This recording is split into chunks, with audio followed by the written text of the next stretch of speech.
Good morning, everyone. Welcome to Manu Law classes in the lab session of Daily News Analysis. Today is 10th of January 2024.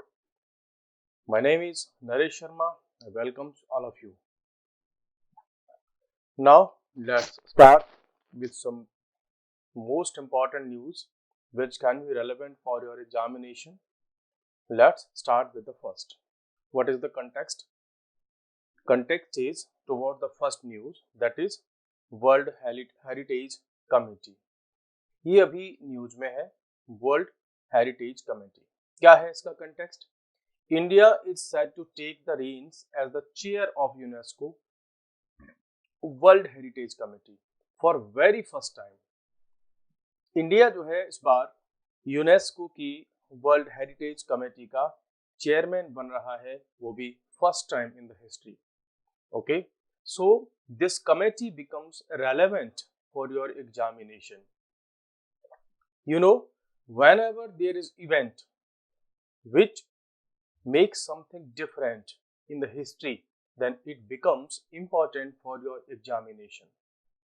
For example, in our last classes, I discussed about Jallianwala Bagh, Hamas-Israel conflict, G20, and Chandrayaan, and I told the students that please make important notes about these events. It can be these events can make some questions in your examination, and it happened in the last CLAT examination 2024. You find that all these 4 paragraphs was appeared in your examination. So always keep eyes on the important national and international events. Now let's understand something about World Heritage Committee, about its some key points. It is a committee of the UNESCO. UNESCO, what is UNESCO? United Nations Educational, Scientific and Cultural Organization. In some examination, one-liner questions ask that what is the full form of UNESCO. So this is the full form. What is the committee? The committee is responsible for implementation of World Heritage Convention. There was a convention which is regarding that what sites, places or some cultural events would be in the list of UNESCO World Heritage Sites. To define the use of the World Heritage Fund, there is fund that is known as World Heritage Fund. It is defined by this committee for allocation of financial assistance upon request from states parties. You know, whenever a site, World Heritage Site, get the status of UNESCO World Heritage Site, it gets some funding for the management, protection and preservation of that site. So this is also defined and determined by this committee. It gives the final decision, means कोई भी site world heritage site में include होगी या नहीं होगी, इसका decision ये कौन डिटरमाइन करता है? ये वर्ल्ड हेरिटेज कमेटी ही डिसाइड करती है. यही कमेटी एग्जामाइन करती है कि उन साइट्स का प्रॉपर मेंटेनेंस हो रहा है, उनकी proper care is going on और नॉट. तो इसका रिगार्डिंग में भी यही सब कुछ देखता है. सपोज इंडिया में अगर हम ताजमहल की बात करें, तो ताजमहल का जितना भी प्रॉपर केयर मेंटेनेंस होता है उस पर वर्ल्ड हेरिटेज कमेटी की जो है नजर रहती है कि इसका प्रॉपर केयर हो रहा है कि नहीं हो रहा है. It also decides on the inscription और डिलीशन. अगर कोई वर्ल्ड हेरिटेज साइट है उसको इंक्लूड करना है उस लिस्ट में, वर्ल्ड हेरिटेज साइट्स की लिस्ट में इंक्लूड करना है या उसको वहां से डिलीट करना है, ये वाले डिसीजन भी कौन लेती है? So this kind or that kind of decisions are taken by World Heritage Committee. So this is very important and relevant point for your examination. So now we are going to move towards next important news, that is earthquake in Jammu and Kashmir. अभी Jammu and Kashmir में earthquake का जो है earthquake हमको देखने को मिला और इसकी इंफॉर्मेशन दी थी हमारे सीस्मोलॉजी सेंटर ने। क्या है earthquake? Let's understand some basic points. इसका डिस्कस जो डिटेल में तो हम करने वाले हैं क्लास में। An earthquake is the sudden release of strain energy in earth crust. Earth की क्रस्ट में, you know what is earth crust? Earth की क्रस्ट, देखो ये जो अर्थ है, अगर मैं इसको इस शेप में आपको बताऊं तो अर्थ की कुछ लेयर्स हैं, ठीक है? क्रस्ट, मेंटल और कोर, ये 3 लेयर्स हैं। तो the uppermost layer of the earth is known as crust. Middle वाली को हम मेंटल बोलते हैं और सबसे अंदर वाली जो लेयर है उसको हम बोलते हैं क्या? कोर। सो ये हो गया आपकी अर्थ की क्रस्ट। तो अर्थ की क्रस्ट में जो एनर्जी स्टोर होती है वो एनर्जी कैसी है? स्ट्रेन एनर्जी है, वो बाहर आना चाहती है। तो जब वो एनर्जी सडन रिलीज होती है, ठीक है, सपोज जैसे आपके पास में एक बलून है और ये बलून अचानक से क्या हो जाए? फट जाए, ब्लास्ट हो जाए। तो ये जो बलून है क्या अपनी ही जगह पर रहेगा? इसमें कुछ डिस्टरबेंस क्रिएट होगा कि नहीं होगा? यस, इसमें डिस्टरबेंस क्रिएट होगा। और यदि इसको आप किसी चीज से पकड़े नहीं, होल्ड नहीं करें और इसमें अचानक से आप एक पिन जो है इस पर पॉइंट कर दें तो ये ब्लास्ट हो जाएगा और अपनी जगह से दूर भाग जाएगा। क्यों? बिकॉज जो इसके अंदर जो एयर थी वो एक स्ट्रेन एनर्जी को रिप्रेजेंट कर रही थी। तो when ever strain energy sudden release होती है अर्थ के क्रस्ट से, तो उससे अर्थ में क्या होता है? उससे अर्थ शेक कर जाती है, हिल जाती है, वो वाला रीजन, वो वाला part. So this is known as earthquake. Earth का मतलब आप समझते हैं, क्वेक का मतलब हिलना। It results in shaking waves, इससे बहुत सारी वेव्स निकलती हैं, radiate outwards from the earthquake source. तो अब सपोज करो ये आपकी अर्थ है, यहाँ पर ऐसी कोई एनर्जी ने रिलीज करना स्टार्ट किया, यहाँ से उसको रास्ता मिला, फॉल्ट मिला, उसको कोई टूटा फूटी जगह मिली यहाँ से और वो बाहर निकली, ठीक है? तो जब ये यहाँ से निकली तो एक्चुअल में वो क्या थी? वो वेव्स ही तो थी, एनर्जी की वेव्स थी, ठीक है? तो इसी को हम अर्थक्वेक वेव्स भी बोल देते हैं। इसमें कई सारी वेव्स होती हैं, इनको हम क्लास में डिस्कस करेंगे। प्राइमरी वेव्स है ना, सेकेंडरी वेव्स, लव वेव्स, ऐसी बहुत सारी वेव्स इसमें होती हैं। Now let's understand some important points. Focus और हाइपोसेंटर, व्हाट इज इट? इसको कई बार एग्जामिनेशन में पूछा गया है, तो you can expect one liner question from this point. What is focus और हाइपोसेंटर? ये क्या है? Point where an earthquake starts, means अभी यहाँ जो हमने एग्जांपल लिया, ये जो पॉइंट है इसको हम क्या कहेंगे? इसको कहेंगे फोकस या hypocentre. Hypocentre because it is the place जहां से अर्थक्वेक का सबसे पहला एक्शन स्टार्ट हुआ और it may be kilometres deep with in the earth. और अर्थ की जो जो डेप्थ है, अर्थ की जो लेयर है, उसके अंदर भी कई किलोमीटर तक अंदर हो सकता है, ठीक है? बहुत सारी डेप्थ में हो सकता है। Now the point at the surface directly above the focus, focus के above, called the earthquake epicentre. इसको हम क्या बोलते हैं? एपिसेंटर। ये आपकी अर्थ है, ये हो गया आपका फोकस। जब ये यहां से निकल करके बाहर अर्थ के सरफेस पर आया सबसे पहले, तो इस प्लेस को हम बोलते हैं क्या? एपिसेंटर। तो अर्थक्वेक की वेव मींस जो फोकस था वहां से बाहर निकल करके वो एनर्जी, वो वेव सबसे पहले जहां बाहर हम जिस जगह से टच हुई, पहुंची, उसको हम बोलते हैं एपिसेंटर। तो बाकी इसको डिटेल में हम डिस्कस करेंगे, यहाँ आप इसको इमेज पर देख सकते हो। तो दिस इज द फोकस, ये आपका फोकस है बिकॉज यहाँ से स्टार्ट हुआ, यहाँ से एनर्जी सबसे पहले बाहर यहाँ आई अर्थ के सरफेस पर, दिस इज एपिसेंटर। फॉल्ट क्या हुआ कि अर्थ में यहाँ कहीं पर कोई फॉल्ट लाइन थी, ठीक है, कोई डिस्टॉर्शन था, अर्थ में बहुत ज्यादा यहाँ पर स्ट्रॉन्ग नहीं थी, तो इसको हम क्या बोल देते हैं? फॉल्ट बोल देते हैं।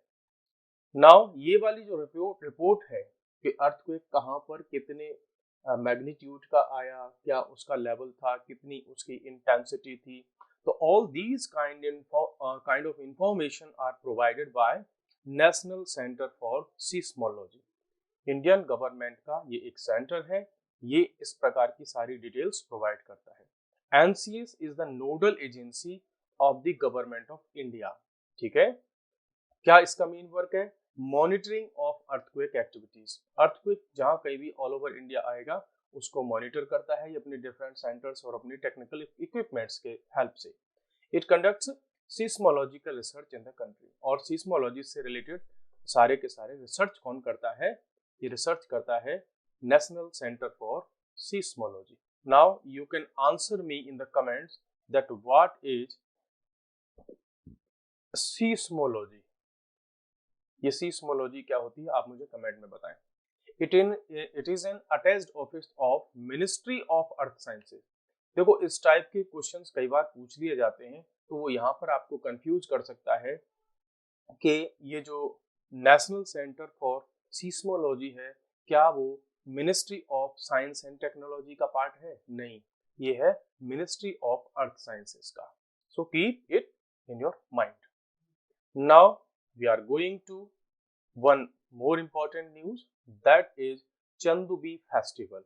चंदुबी फेस्टिवल है ये, ठीक है ये, और ये कहाँ मनाया जाता है इसके बारे में थोड़ा सा हम जान लेते हैं और इसके बेसिक पॉइंट्स क्या हैं। देखो ऐसे जो कल्चरल पॉइंट्स होते हैं, कल्चरल आर्ट एंड कल्चर से रिलेटेड जब भी क्वेश्चंस आते हैं तो बेसिकली उसमें वो लोकेशन पूछते हैं और उस फेस्टिवल का ऑब्जेक्टिव क्या है या वो किस एक्टिविटी से रिलेटेड है वो पूछा जाता है। बाकी you can expect some basic questions on such kind of topics. So it is celebrated every year in for 5 days। इसको मनाया जाता है और न्यू ईयर से स्टार्ट होता है। कहाँ पर? चंदुबी लेक पर ये मनाया जाता है, ठीक है। ये चंदुबी लेक कहाँ पर है? असम में। So you can expect a question from this point that Chandubi festival was recently in news. It is associated with which of the following state? So it is associated with Assam and it is associated for the preservation and protection of Chandubi lake.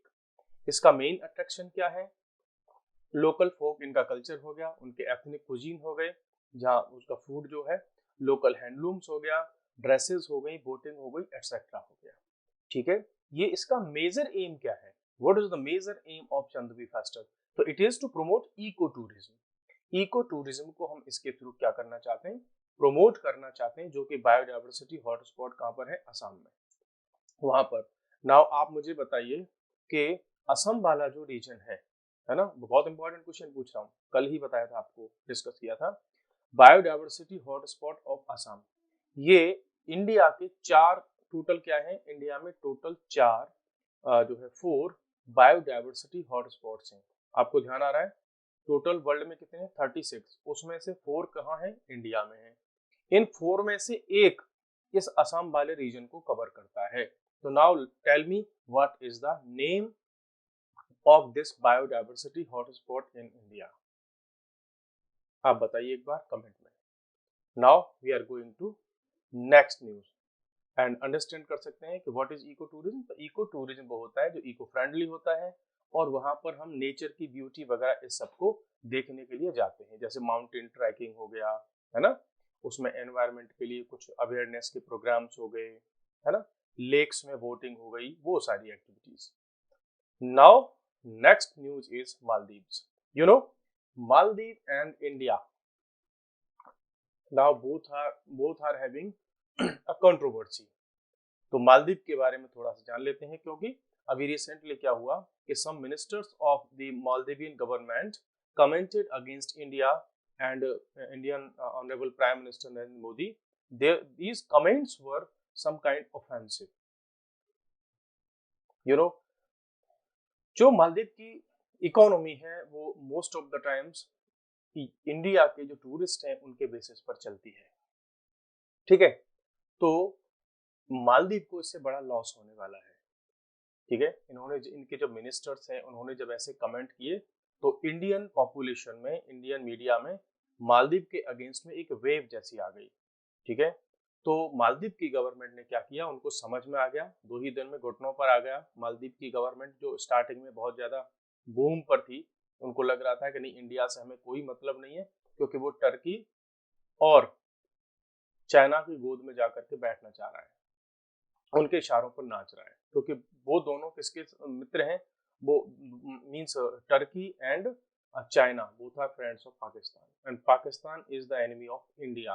तो बात वही आ जाती है ना कि दुश्मन का दोस्त दुश्मन का दोस्त कौन हुआ, दुश्मन हुआ, तो उस हिसाब से ये ट्रीट कर रहे हैं। तो क्या था मालदीव के बारे में, let's have some important points. देखो ये रहा आपका अपना हमारा प्यारा इंडिया, ठीक है, ये हमारा इंडिया हो गया यहाँ पर, ठीक है। ये रहा आपका मालदीव्स। अब देखो इसके सबसे जो नेबर कंट्रीज हैं वो एक तो हो गया आपका श्रीलंका और एक हो गया आपका इंडिया। जब भी मालदीव पर कोई भी प्रॉब्लम आती है, चाहे वो अर्थक्वेक हो या बहुत ज्यादा हैवी रेनफॉल हो या जो है साइक्लोन हो, तो सबसे पहले हेल्प करता है इंडिया। और तो इंडिया के बिना तो इसका सर्वाइवल हो नहीं सकता। ये कहाँ पर सिचुएटेड है, तो इंडियन ओशियन में सिचुएटेड है और उसमें भी अरब सागर में, अरब ओशियन में, ठीक है, सॉरी अरब सी में, अरबियन सी में। आओ इसके बारे में कुछ बेसिक पॉइंट्स हम जान लेते हैं। की points about Maldives. It is a low lying island, means बहुत ज्यादा इसकी हाइट बहुत ज्यादा नहीं है और जो है सी लेवल से बहुत ज्यादा हाई पर ये नहीं है। कहाँ पर है, नॉर्थ सेंट्रल इंडियन ओशियन में ये लाई करता है। दो इसके जो सबसे जो नेबर क्लोजेस्ट नेबर्स हैं, और इसमें करीब 1200 स्मॉल कोरल आइलैंड्स बने हुए हैं, जिसमें कुछ पर लोग रहते हैं, मतलब जो हैबिटेटेड हैं, और बहुत सारे ऐसे हैं जो इनहैबिटेटेड। नेक्स्ट वन क्या है, इसकी कैपिटल आपको याद रखनी चाहिए, that is Male. Languages, if we talk about its languages, then Indo European language it is called Dhivehi, Dhivehi, ठीक है, इसको मालदीवियन भी कहते हैं। अरबिक, हिंदी और इंग्लिश यहाँ पर ये लैंग्वेजेस भी बोली जाती है, ठीक है। Now next we are going to move about its some political factors. तो it is Islam is the state religion, means Maldives is not a secular country, because यहाँ पर क्या है, जो इस्लाम को मानने वाले लोग हैं वो मेजोरिटी में है, ठीक है। तो ये एक फैक्ट है कि ऑल ओवर द वर्ल्ड जहाँ पर इस्लामिक मेजोरिटी होगी वहां पर वो कंट्री सेक्युलर तो नहीं देखने को मिलेगा।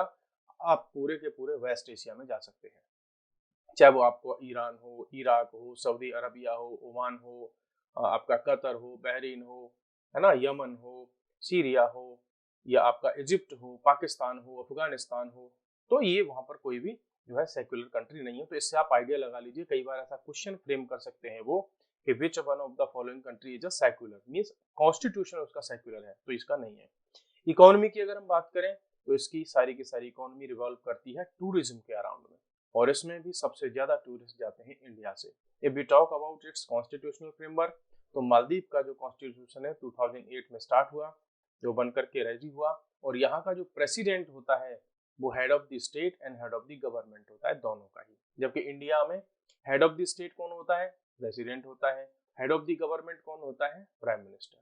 सो बाकी तो इसको हम फिर बाद में डिटेल में डिस्कस करेंगे। ये देखिए आप, क्या लग रहा है आपको कि ये कोई एरोप्लेन है? नहीं, ये एरोप्लेन नहीं है, देखने में एरोप्लेन जैसा लग रहा है। It's sky due, sky due है। इसके बारे में थोड़ा सा जान लेते हैं, let's know about it. Sky due is a massive balloon like structure. Actual में क्या है, ये एक बलून लाइक स्ट्रक्चर होता है, ठीक है, और हाई एल्टीट्यूड पर इसको रखा जाता है। बलून ये कैसे एक्ट करता है, एक रडार की तरह एक्ट करता है, इसमें कुछ इक्विपमेंट्स वगैरह लगे होते हैं, और उससे क्या पता चलता है कि कुछ अनमैन्ड एयरक्राफ्ट अगर आ रहे हों, कोई क्रूज मिसाइल आ रही हो, और उसके थ्रू किसी कंट्री पर यदि अटैक होने वाला है, तो इसमें लगे हुए इक्विपमेंट्स और आसपास की जो मशीनरी है, पहले ये रिफ्लेक्ट करता है, इसमें जो डिटेक्ट हो जाती है चीजें, सिग्नल्स उसके, फिर ये मैसेजेस सेंड कर देता है। इसका फायदा क्या है, देखो इसका फायदा मैं आपको समझाऊं। इसमें क्या फ्यूल लगेगा? नहीं। एक्चुअल में क्या है, इस बलून के अंदर बहुत सारी एयर भर दी, ठीक है, जैसे नाइट्रोजन, जो बहुत ज्यादा हल्की होती है, ठीक है। तो उसकी वजह से क्या होगा, ये एयर में अपने आप से फ्लोट करेगा, ठीक है। इसको कोई फ्यूल वगैरह की कोई रिक्वायरमेंट नहीं। नीचे फिर इसमें क्या करेंगे, यहाँ पर ऐसे साइड में कुछ स्ट्रिंग्स वगैरह होंगी, रस्सियां वगैरह होंगी, उससे बांध करके रखेंगे, ऐसा ना हो बिल्कुल वहां से भाग ही जाएगा, है ना, दूर चला जाए, तो उसको बांध करके रखते हैं, और इसके साथ में इक्विपमेंट्स वगैरह को हम अटैच कर देते हैं, और वो सारी की सारी डिटेल्स हमको भेजता रहता है कि कहीं से कोई फ्लाइट, कोई ड्रोन, कोई मिसाइल अगर आ रही है तो ये आजकल वर्ल्ड में बहुत जगह पर यूज हो रहे हैं, क्योंकि ये बहुत ज्यादा जो है सस्ते हैं, इकोनॉमिक जो है फाइनेंस फ्रेंडली है। One of the largest aerial threat warning system से इन द वर्ल्ड। ठीक है, सबसे ज्यादा इन्हीं को आजकल यूज किया जा रहा है कि आप जो है एयर में कितने कब तक जो है अपने प्लेन्स फ्लाइट्स वगैरह इन सबको मीन्स हमेशा जो है एयर में रखोगे। तो टेक्नोलॉजी की अगर बात करें तो इसको इजराइल की डिफेंस फोर्सेस और यूएस की कंपनी टी कॉम ने मिलकर के बनाया, और जो है इस समय इजराइल ने इसको जो है लॉन्च कर रखा है, उसने चलाया हुआ है ये। ठीक है, ये सब मैंने आपको इसके बारे में बता दिया। बात आ रही है इसमें कि ये रडार की तरह काम करता है। So now let's understand something about radar. What is radar?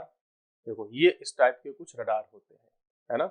इससे क्या होता है, रडार कैसे वर्क करते हैं, यहाँ से ये रेज जो है रेडिएट करते हैं। ये rays something, suppose that here is a product, some product और object, then this ray will target this object and it will be reflected back to this radar. Now this radar will calculate the details about this wave, this frequency, इसकी frequency, इसका time, ये कितने time में लौट करके आई। तो ये वाले रडार जो है यूज होते हैं नेविगेशन सिस्टम में, वॉरशिप में, जो एयरक्राफ्ट कैरियर्स में, मिसाइल्स में, है ना, एयर डिफेंस सिस्टम में, या फिर ओशियन में कई बार कुछ जो चीजें होती हैं वो वाटर के अंदर बहुत ज्यादा, जैसे कहीं कोई प्लेन गुम हो गया, वो डूब गया, वहां पे सिंक कर गया, तो रडार की हेल्प से हम पता कर लेते हैं कि वो लगभग कितनी डेप्थ पर है और वो कहाँ पर है। तो ये रडार उसमें भी अच्छी खासी हेल्प करते हैं, और ये रडार हमको हेल्प उसमें भी करते हैं जो कम्युनिकेशन होता है उसमें भी हेल्प करते हैं, वेदर की कंडीशंस में भी बहुत अच्छा खासा ये हेल्प करते हैं। तो क्या है एक्चुअल में radar? Stands for, if we talk about its full form, तो then it is radio detection and ranging system। तो इससे रेडियो वेव्स निकलती हैं और उसके थ्रू हम उसको डिटेक्ट करते हैं और उसकी रेंज बताते हैं। ये इलेक्ट्रोमैग्नेटिक सिस्टम है because it emits electromagnetic waves. ठीक है, और उसी के बेसिस पर सारा डिटेक्शन होता है। इसमें से रेडिएटिंग एनर्जी निकलती है, स्पेस में जाती है, उसके थ्रू फिर हम मॉनिटर करते हैं किसको, जो रिफ्लेक्ट करके सिग्नल वापस आते हैं। So this is the radar. Now, one of the most important news for today, it is प्रवासी भारतीय दिवस। ये every year 9th of January को सेलिब्रेट किया जाता है। स्टार्ट हुआ था 2003 से। प्रवासी भारतीय दिवस, प्रवासी का मतलब होता है लाइक नॉन रेजिडेंट्स इंडियंस या ओवरसीज इंडियंस। ठीक है, जो बाहर रह रहे हैं इंडिया के लोग। क्या है, क्यों मनाते हैं इसको? So it is to mark the contribution of overseas Indian community. You know, there are crores of people who are living outside India. They send remittances. वो मनी भेजते हैं अपने परिवारों को, फैमिलीज को, और वहां से बहुत सारी अर्निंग हमको होती है। प्लस वो बहुत बड़े बड़े जैसे कि सीईओ, बड़े बड़े ऑफिस होल्डर्स हैं, है ना, उसकी वजह से इंडिया की जो इमेज है वो भी क्या होती है, ग्लोबली इंडिया को रेस्पेक्ट मिलता है। तो इन लोगों के रेस्पेक्ट में हम क्या मनाते हैं, प्रवासी भारतीय दिवस। ठीक है, कब? 9th of January को। Now you can ask a question that why it is celebrated only on 9th of January, why no other date? तो it is because in 1915 Mahatma Gandhi returned from South Africa to India in 1915. That was the date of 9th of January in 1915. So that's why we selected this date to celebrate प्रवासी भारतीय दिवस। Because you know कि अपने India में movement start करने से पहले जो अपने एम के गांधी हैं वो कहाँ रहते थे, वो साउथ अफ्रीका में थे, और वहां पर भी इन्होंने सबसे पहले क्या अपने चलाए, मूवमेंट्स वगैरह चलाए। वहां पर जो ब्रिटिश गवर्नमेंट थी वो क्या करती थी, बहुत सारे क्रूएलिटी करती थी साउथ अफ्रीका की पॉपुलेशन पर। उस समय इंडिया की भी बहुत सारी पॉपुलेशन साउथ अफ्रीका में रहती थी, उनके साथ में भी उनकी रेस के बेसिस पर, कलर के बेसिस पर क्या होता था, डिस्क्रिमिनेशन होता था। यू नो कि महात्मा गांधी जी को, इनको स्वयं भी फर्स्ट क्लास ट्रेन की, इनके पास में ट्रेन में फर्स्ट क्लास की क्या थी, टिकट थी, लेकिन इनको उसके बावजूद भी उस ट्रेन में नहीं बैठने दिया गया, उनको बाहर फेंक दिया गया था, थ्रो ऑफ कर दिया गया था। इनको, महात्मा गांधी जी को। तब इसके बाद में जो है इनके जीवन में कुछ ऐसे चेंजेस आए कि यार ये तो मीन्स अगेंस्ट द ह्यूमैनिटी सब कुछ हो रहा है। तब वहां से इन्होंने धीरे धीरे करके कुछ अपने मूवमेंट्स स्टार्ट किए और ब्रिटिश गवर्नमेंट के अगेंस्ट में ये खड़े हुए और वहां से स्टार्ट हुआ जो है एंटी ब्रिटिश या anti colonial movement which were managed and started by Mahatma Gandhi in various parts of south Africa और इंडिया में तो फिर बाद में आए 1915 में। कब आए ये? 1915 में। और इसी दिन डेट थी 9 जनवरी। इसके बाद फिर वापस ये साउथ अफ्रीका नहीं गए, इसीलिए हम सेलिब्रेट करते हैं 9 जनवरी को एज अ प्रवासी भारतीय दिवस। इससे पहले 2015 से पहले it was celebrated only every year, but after 2015 now it is organized after 2 years, every 2 years. तो अभी lastly it was organized in 2023 on 9th January. So next will be on 2025 में होगा 9th January को। 17th last वाली क्या था उसके number की अगर हम बात करें तो ये 17th था और कहाँ मनाया गया था? इंदौर। तो अभी 2025 से पहले के अगर एग्जाम्स हैं उनमें क्वेश्चन अगर आएगा तो उसमें आपको सेलेक्ट करना है इंदौर। और 2023 की थीम क्या थी? Diaspora, reliable partners for India's progress in Amrit Kaal. ठीक है, तो ये इसकी थीम रही। जब 2025 में इसको सेलिब्रेट किया जाएगा then we will get another new theme, so that will be applicable for 2025 onwards. So we have discussed various important news, that is now we are going to end today's session. The first news was about World Heritage Committee. Let's revise all these points. तो World Heritage Committee जिसको India अभी chair करने जा रहा है। Earthquake की बात हुई तो हमने अर्थक्वेक के बारे में समझा क्या होता है and who inform about it and what is the authority who monitors and research about earthquake. So that is a National Center for Seismology that works under the Ministry of Earth Sciences. Chandubi festival को हमने discuss किया। It is celebrated in Assam on Chandubi lake. Okay, it's main aim is to promote the ecotourism. Next was Maldives. We understood some points about Maldives and where it is located and what is all about its constitution and its basic factors about its economy and some geographical conditions and its capital. Next was Sky Dew. Sky Dew, it is kind of balloon which works as a radar to detect some kind of aircraft, cruise missiles against the attacks. Now the next was a radar. We understood also what is the radar, how it is how it operates. Next one is प्रवासी भारतीय दिवस. We also discussed about it. 9th जनवरी को celebrate होता है, 2003 से start हुआ, 2015 के बाद से ये 2 years में एक बार सेलिब्रेट किया जाता है। लास्ट वाला ऑर्गेनाइज कहाँ पर हुआ था? मध्य प्रदेश में, जिसकी थीम क्या थी?